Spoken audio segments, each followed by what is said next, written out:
అందరికీ నమస్తేనుల్లా welcome to సాఫ్ సీదా ముచ్చట. దొంగలు ఎట్లా పాడైనరు ఏం కథ? నిత్యం ఏన్నో ఒక ఆడ దోస్తనే ఉన్నారు. ఇక నడిచిపోతే చైన్లు తెంపుకుపోతాండ్రు, ఇంట్లుంటే మెడల మీద కత్తి పెట్టి దోస్తాండ్రు, బయటికి పోతే తాళం వలగొట్టి ఎత్తుకపోతాండ్రు.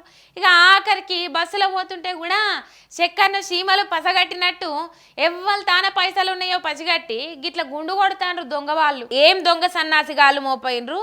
బాపట్ల కాడుండే వెంకటేష్ అనేట ఆయన చెన్నై నుండి హైదరాబాద్ ప్రైవేట్ ట్రావెల్స్ బస్సులో వస్తాండు. ఎంబడి బ్యాగులో 23 లక్షల రూపాయలను పట్టుకొస్తుండు. మరి దొంగోనికి ఎట్లా తెలిసిందో, చక్కెరేడిందో చీమలు పసిగట్టినట్టు దొంగోడు కూడా ఆయన తాన పైసలున్నాయని పసిగట్టిండు. మోకా కోసం ఎదురు చూసిండు. పొద్దుగాల 9కి నల్గొండ జిల్లా నార్కట్ శివార్లున్న పూజిత హోటల్లో టిఫిన్ చేసేందుకు బస్సు ఆపిండు డ్రైవరు.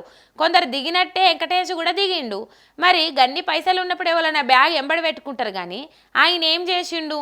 ఎవరు తీస్తలే అనుకొని ఆయన బ్యాగును బస్సులనే ఉంచిపోయిండు. ఇక ఇదే మోక అనుకున్న దొంగోడు ఆ బ్యాగును ఎత్తుకొని ఆ నుంచి పరారైండు.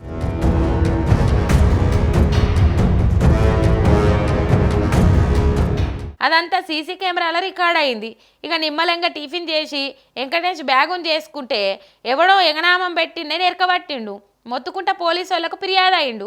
అయితే పోలీసు వాళ్ళు వాళ్ళ స్టైల్నే ఇప్పుడు కేసును రాసుకొని అసలు దొంగ అసలు ఈ వెంకటేశేనా అని అనుమానపడుతుండ్రు. 23 లక్షలున్న బ్యాగును గంత నిర్లక్ష్యం బస్సులు విడిచిపెట్టి ఎవరు పోరు? ఆ పైసలు ఆయనవేనా వేరేటోళ్ళు ఎవరైనా ఇచ్చి పంపినాయా? ఆ పైసల మీద కన్నేసి ఈయననే ఏమన్నా దోస్తుగాంతో కలిసి స్కెచ్ చేసిండా అన్న కోణాల కూడా ఎంక్వైరీ చేస్తుండ్రట పోలీసు వాళ్ళు.